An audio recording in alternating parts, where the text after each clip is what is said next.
What's up, my speed junkies? Here today, we're working on a beautiful Speed 6, 2007, low miles, 54,000 miles. Got it. We already done the intake, of course.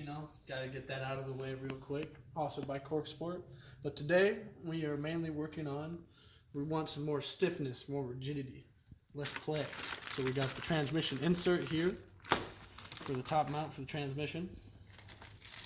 Then we got the rear motor mount, also by Cork Sport here, doing that. Show you how to do it. Now, first you're going to want to get removing your battery and your battery tray out of the way. This is the item that we're after here today, this top knuckle right here.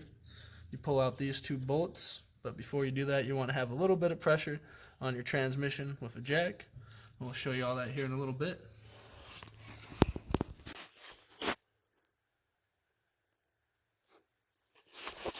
Plate here, you're going to need a 10 mil. It's going to be quite a few little bolts. It'll spread out, you'll see. So the first thing you got to do, if you got a brand new car, or decently new, I mean, I'm not going to say it's brand new, 20 years old, but when you get a car that's been at least kept by a rich guy, you get lucky with these things. Oh, that one's already taken out. What about this one over here? I can't see, but you have one bigger one too up here. It looks like a 15, I would say. Yeah, about a 15. Put a 15 on that, get her off, and then bam, she's ready.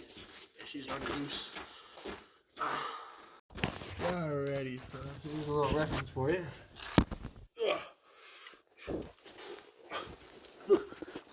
It's never nice down here, but that is rear motor mount on the rear motor. On the rear of your motor, I should say.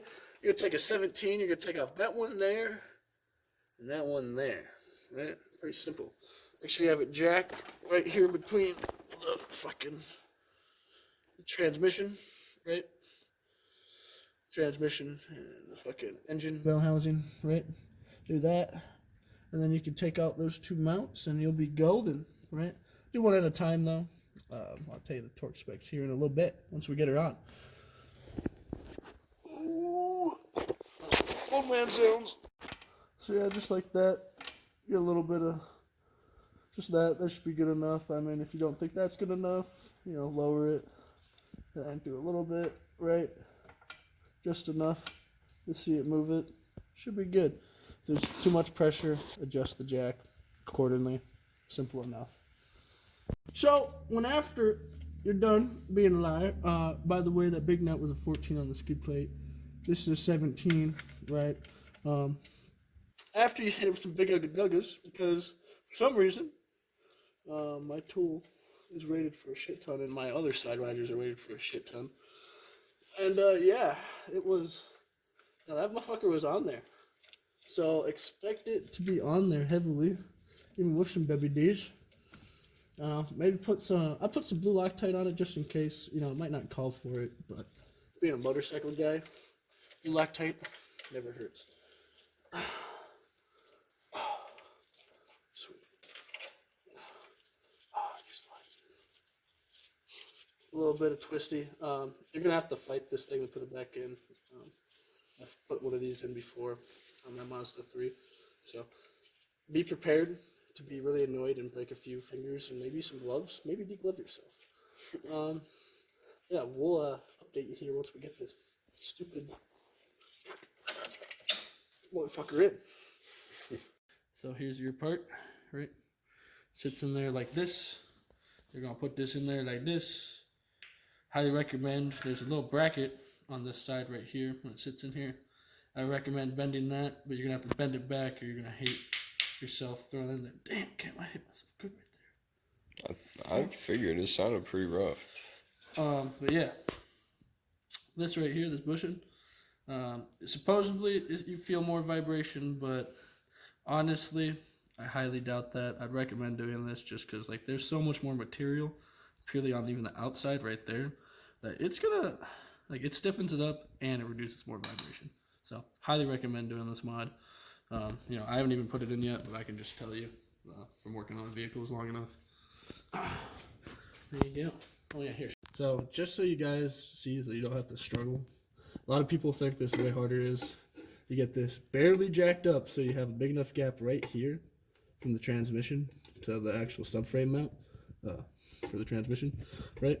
Bend this out a little bit, not much. Don't do it much, or you're gonna be fucking pissed off because you're not gonna have it in the right spot.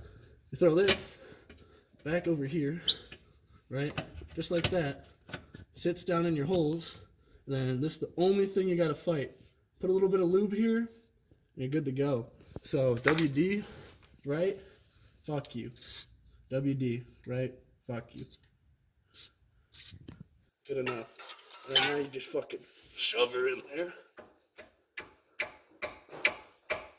Or fucking hammer it. I mean, probably put in that one first. I mean, you'll see. We'll get it done. We'll get it done. Don't worry. Alright, speedsters. So, I've lost all sanity at this point. Taking more hours. I'm just kidding. It's harder than it looks, though. Sometimes you need to step back.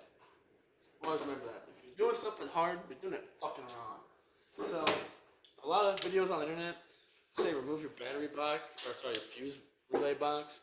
I almost did that. As you see, I started doing that. But I was like, man, that's stupid, right? And all the videos that you see of people taking them out or replacing this are on automatics, right? So then this right here, the plate down here is shaved different on the automatics, so you can get a wrench down in there, get more access. But then this right here for your slave cylinder, right? That's in the way. Highly recommend popping this fucking nut off, right? Knock that off. Get yourself a little bit more room so you don't bend this fucking line. You don't want to do that. You'll be shit out of luck. Do that. Get in there with a 3/8 wrench. Should be small enough. And then once you get it cracked, get in there with just a normal wrench and yeah, start the pain bleeding process. But before you crack those, take off the main one so that it gets pressure. Here. So take off the main one right here. Oh, fuck. Stupid. So you're gonna take off this main one right there. Right, take off that one so you get pressures off those, so then they're easier and lighter to take off. Yeah, that's all. We'll give you an update when it's done. So, got her done. Show you here real quick. This is what it looks like when it's in. So one thing a lot of people will tell you to do is remove this battery, this fuse box. You know, don't remove your relay box. Remove this right here. There's just 2 bolts, easy access. And then you can get access to this 3rd nut onto your bottom bracket. Right? You can see it's there. Obviously it's hidden. You can see the fucking thing. But then you remove those 2, right? But once after you remove this bottom bracket, I would always remove this first bolt first though, so you get the tension away from the 2, and then play around with your jack a little bit. I highly recommend having 2 jacks actually, or maybe it's probably just jacking it in the right spot. But you know, once since I was doing the rear side, obviously I jacked it to that rear side right where that sticks out right there. So I still had it there. Had to move this one. Had to come here right to the bell housing, jack it up there. Reposition the 2 a couple times, and then fiddled with the bottom bracket. This bottom bracket for a little bit. Line up.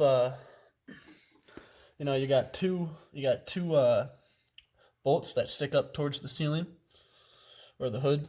Line up those 2 bolts. Line up this one first, then line up that one. Fiddle with your jacks while you're doing that. Make sure you're being careful though. Watch your lines here. You know, you don't want to, you know, push it up too far and then this starts torquing on this, then somehow smashes your lines. It's probably a way for it to happen. Didn't happen to us, obviously, but just be careful. There's a lot of things that can go wrong here if you're not paying attention. You're moving a lot of weight. That's a lot of weight, so be mindful. And yeah, that's basically all to it. Now we get the battery in. We'll see how the test drive goes.